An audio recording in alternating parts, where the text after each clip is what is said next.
Hey everyone, welcome back to Coaching Change Live. So glad you can still join us. Now, if you have been wondering, what is Coaching Change Lives all about? Well, we're here, we're in the people business. We're here to really transform lives one conversation at a time. Now, today, I'm going to bring us through what we call our mentor coaching success component. And this is our program that we run all year round with coaches who have been through our trainings or coaches who have been through other trainings before and they want some mentoring. Ever wondered what mentor coaching is all about? Well, mentor coaching, it's about really helping you to raise the skill level of yourself as a coach. And this is going to be a very important process. So whether you're pursuing your ACC, PCC, MCC credentialing, this is something going to be very important for you. Now today, I'm going to dive right in straight away into one of the key component, what we call competency number 7, evoking of awareness, and specifically, we're going to look and explore one of those behavioral markers, 7.5, where coach shares with no attachment. Now, this is very exciting because coaching, it's more than just the words that we use. Coaching is holding that space for the client, and coaching is this co-creative engagement with the client to really create something out of nothing, right? Out of this comes forth a birth of new awareness, new insights. Remember this, awareness is not force. In the coaching process, I'm not trying to force awareness on the client, no, right? I'm trying to allow the client to create their own awareness for themselves, and that is a very key distinction. Too often, many coaches say, "Oh, I need to force some awareness. I need to create awareness for clients." No, you're not trying to create for the clients. The conversation is creating for the client. My role as a coach there is to hold a sterile space to allow the client to fully express themselves. Now, today I'm going to bring us through one very important facet. It's what I call the sharing of observations, the 4 angles of spoken. Sharing of observations, the 4 angles of spoken. This is a very key component, very key aspect component, and I want you to engage with me by posting your thoughts, your questions, your insights in the comment section below so that I know that this video is really helping you.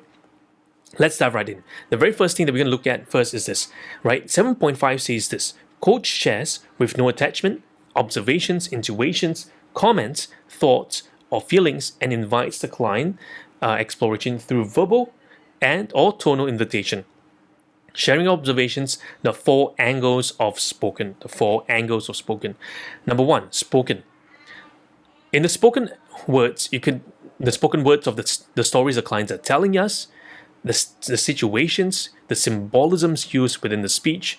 Number 2, the unspoken, the physiology, the psychology, the emotions. Number 3, respoken.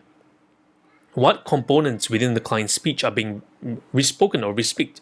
What is the client repeating? Is there a repetition that's happening here? And number 4, plain spoken. Plain spoken is the idea where the client's just outright, straightforward, very direct, laying it out plainly for you. Are there components of the speech that are like that? Or is there something more? Okay, so there's something very important for us. So 4 key areas: spoken, unspoken, respoken, and plain spoken. To be able to hear that, this is how we level up our observational skills through these 4 perspectives. What we see, what we hear, what we feel in those moments are going to be key. Observations, we're looking in terms of observations in the coaching process, and that is going to be a very different component as observations in a research base. But here, our clients were observing from a conversational base, a coaching conversation base. Okay, so the very first component we look at is the spoken. What is spoken by the client? The clients can tell us stories after stories, maybe situations after situations, but what are we really getting out of that? What observations are we noting about that? We're listening to different components of the client's story, the client's world, and we're listening to the different areas and facets of the client's world, and those are going to be very important facets that we listen to. Okay, so when we dive into the stories of the client, are we able to listen to the characters of the story? Are we able to listen to the construct of the stories? Are we able to listen to the context of the story? Where the story is being set in place? What were the contents the clients were saying? What were the what was the environment like? So that's the story. Okay, so stories, you have different facets. The avatars the clients are using, the backgrounds, the instruments, the equipments, what's really happening in the story. Next, we're beginning to look at, of course, the situation. In this response of the story, how does it relate to the situation the client's saying? What about the situation I'm observing? Is there something that's happening in the situation that I'm noticing?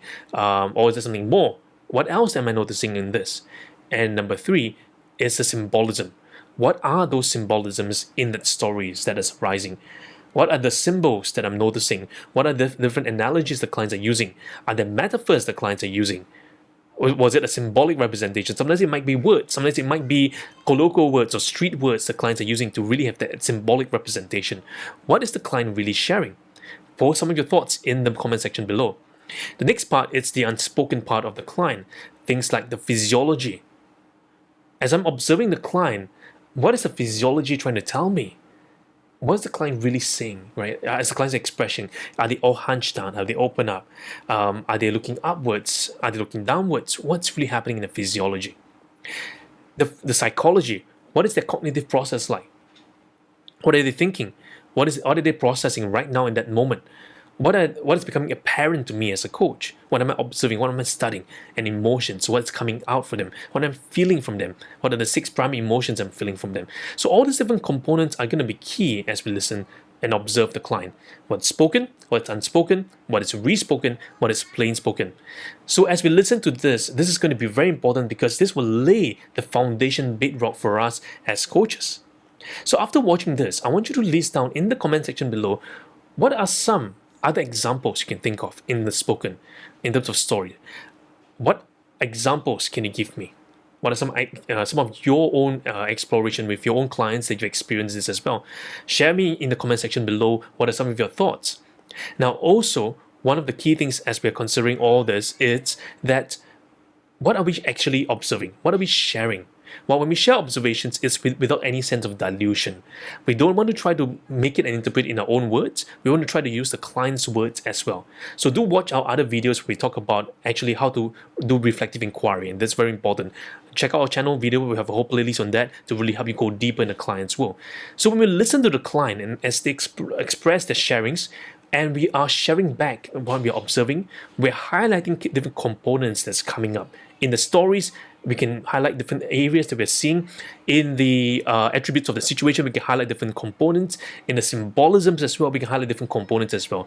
These are going to be key in our exploration process today. So if you like this video, give us a thumbs up, share this with your friends. And if you're in our class, in our Mentor Coaching Success class, your mentor coach will be sharing with you how to utilize these videos in a whole nother way. Because we're going to go this and dive in deeper to really raise the levels of a coaching conversation with your clients today.